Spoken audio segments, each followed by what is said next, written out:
चुनाव के नतीजे आने के बाद पूरे प्रदेश में खबर आ रहा है कि पोस्टपोन फाइनेंस हो रहा है। बहुत सारे देखिए, चुनाव के बाद हिंसा ये कभी समर्थन योग्य नहीं हो सकते। अगर इस तरीके की हिंसा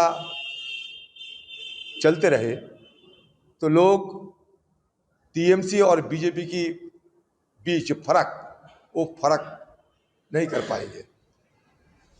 आपने जब चुनाव के समय भाषण दे रहे थे, बीजेपी पार्टी के नेतागण सुशासन की बात वो लोग करते थे, लेकिन अभी ये नज़ारा बदल गए हैं।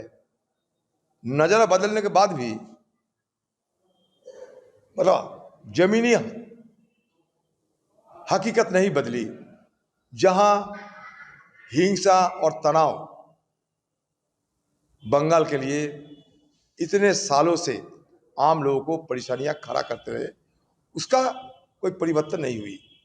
इसके लिए कभी किसी हालत में कोई हिंसा या तनाव, और वो भी चुनाव के बाद जब फैसला हो चुके हैं, जब सत्ता में बीजेपी पार्टी आ गए हैं, इसके बाद इसका क्या जरूरत है मुझे पता नहीं।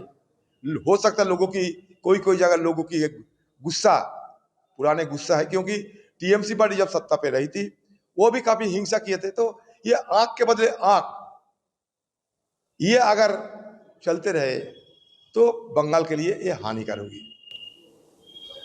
ममता बनर्जी जैसी बड़ी नेत्री हार रही है, दूसरी तरफ हुमायूं कबीर दोनों सीट पर जीत रही है, और एक तरफ अधीर रंजन चौधरी जो कद्दावर नेता है वो भी हार चुके हैं। तो इस समीकरण को कैसे देखें? अरे ममता बनर्जी हार रही है ना, हार गई है, और कबीर जीत रही है ना, जीत गई है। मैं भी हार गई, आज नहीं कल हो गए, एक दिन निकल चुके हैं। बंगाल में सैफ्रॉन साइक्लोन मतलब गिरुआ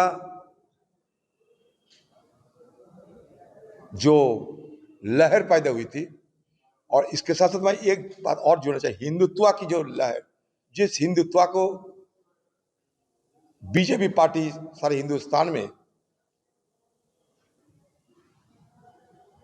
स्थापित करने की कोशिश कर रहे हैं, वो हिंदुत्व की जो लहर, इस लहर के चलते, और बंगाल में सत्ता विरोधी लहर, दोनों लहर एक साथ काम किया है। इसका असर ये चुनाव नतीजे में हमें देखने को मिला है। और ये इसके चलते एक तरफ ममता बनर्जी हारी, और इसके साथ साथ हुमायूं कबीर वो भी और एक मुद्दा खड़ा कर दिए, जो मुसलमान जनता के अंदर एक माहौल पैदा किया कि बाबरी मस्जिद बनाने जा रहे हैं। लेकिन उन्होंने ये कहा था कि मैं सरकार कौन करेगा इसका फैसला मैं करूंगा, वो नहीं हुई। फिर भी 2 सीटें पर उन्होंने जीत हासिल की। राजनीति हो या क्रिकेट, देश विदेश की ब्रेकिंग हो या आपके मोहल्ले की बड़ी खबर, सब मिलेगा एक ही ऐप में, सबसे तेज और भरोसेमंद। अभी डाउनलोड करें दैनिक भास्कर डिजिटल।